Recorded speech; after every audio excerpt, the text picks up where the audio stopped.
SSC GD constable 2025 के लिए reasoning जिसके 20 क्वेश्चन आएंगे और वो 40 नंबर के होने वाले हैं। साथियों, अगर एसएससी जीडी में सिलेक्शन लेना है तो रीजनिंग में 20 में से 20 तो करने हैं। अगर 20 में 20 नहीं कर रहे हो तो मेरे भाई 19 या 18 क्वेश्चन तो आपके सही होने ही होने चाहिए, क्योंकि अगर आप इससे डाउन जा रहे हो तो और भी बाकी सब्जेक्टों में आप डाउन जा रहे हो तो आप कभी भी एसएससी जीडी का एग्ज़ाम क्लियर नहीं कर पाओगे। तो मेरे प्यारे साथियों, अगर आपको रीजनिंग में 20 में से 20 क्वेश्चन करने हैं एसएससी जीडी के लिए तो मेरे साथ जुड़ जाइए और मैं रोज़ आपके लिए एक ऐसी वीडियो प्रोवाइड करवाऊंगा जिसको देखने के बाद में आपका कॉन्फिडेंस लेवल बढ़ता ही जाएगा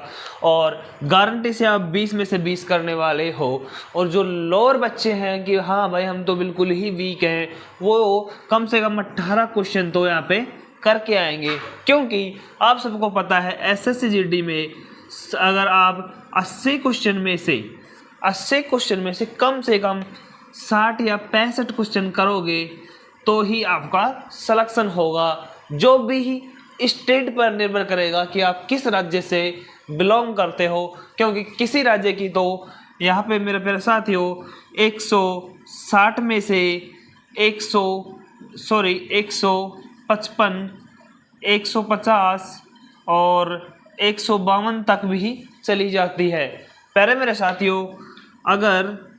नॉर्मलाइजेशन का सिस्टम एक ऐसा सिस्टम है जिसमें आप कहीं ना कहीं मात कहा सकते हो, इसलिए अपना सेफ स्कोर लेके आप सबको चलना होगा। तो मेरे साथ आ जाइए। आज की इस वीडियो में अपन करने वाले हैं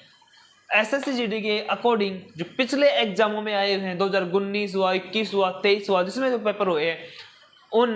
पेपर में जो भी क्वेश्चन आए हैं आज अपन उन क्वेश्चनों को सोल्व करेंगे और इस वीडियो में अपन बहुत सारे क्वेश्चनों को कवर कर लेंगे। प्यारे साथियों, उससे ये होगा कि क्वेश्चन तो अपन कवर कर लेंगे, अगर एज टू एज क्वेश्चन आता है तो अपन सोल्व कर देंगे। उसके साथ साथ अपन क्वेश्चनों को करने का तरीका भी सीख जाएंगे। और मेरे प्यारे साथियों, एसएससी जीडी में सबसे बड़ा फैक्टर है सिलेक्शन लेने का, जो कि टाइम का है, जो 60 मिनट आपको दी जाएंगी, यानी कि 1 घंटा। 1 घंटे के अंदर आपको 80 क्वेश्चन सोल्व करने हैं मेरे प्यारे भाई, और उन 80 में से 20 क्वेश्चन तो होंगे रीजनिंग के और 20 क्वेश्चन होने वाले हैं मैथ के। मेरे प्यारे भाई, अगर इस प्रकार से पढ़ाई नहीं करी या अगर आपने अपने मॉक टेस्ट नहीं लगाए और रिवीजन नहीं किया, प्रैक्टिस नहीं करी, तो मैं गारंटी से लिख के दे सकता हूँ कि ये जो 40 क्वेश्चन है ना, ये 40 क्वेश्चन आपके कम से कम 50 मिनट खा जाएंगे और आपके पास सिर्फ 10 मिनट शेष बचेंगे। उस 10 मिनट में आपको 2 सब्जेक्ट अटेम्प्ट करने हैं, जो कि हिंदी और जीके होने वाले हैं, जिनके भी 40 क्वेश्चन बचेंगे तो वो आप कभी नहीं कर पाओगे। इसलिए रीजनिंग में आप सबको टाइम मैनेजमेंट करना बहुत ज़रूरी है और ये रीजनिंग इसीलिए आपका सिलेक्शन वाला सब्जेक्ट बन जाता है, क्योंकि अगर आप इन 20 क्वेश्चनों को मात्र और मात्र अगर 10 मिनट में करते हैं तो आपके पास 50 मिनट बच जाती है। उन 50 मिनटों में से अगर आप हिंदी व जीके को भी 10-10 मिनट में कर लेते हैं तो इसमें से आपको 20 मिनट और चली जाएंगे तो 30 मिनट आपके पास बच जाएंगी, जो कि आप मैथ में अगर 20 क्वेश्चन ना करके भी 15 क्वेश्चन कर दोगे इन 30 मिनट में तो आपका सिलेक्शन श्योर है, कोई रोक नहीं सकता। तो इसलिए आप सबको एक अच्छी रणनीति के साथ तैयारी करनी है और एक अच्छे नंबर लाके आपको सिलेक्शन लेना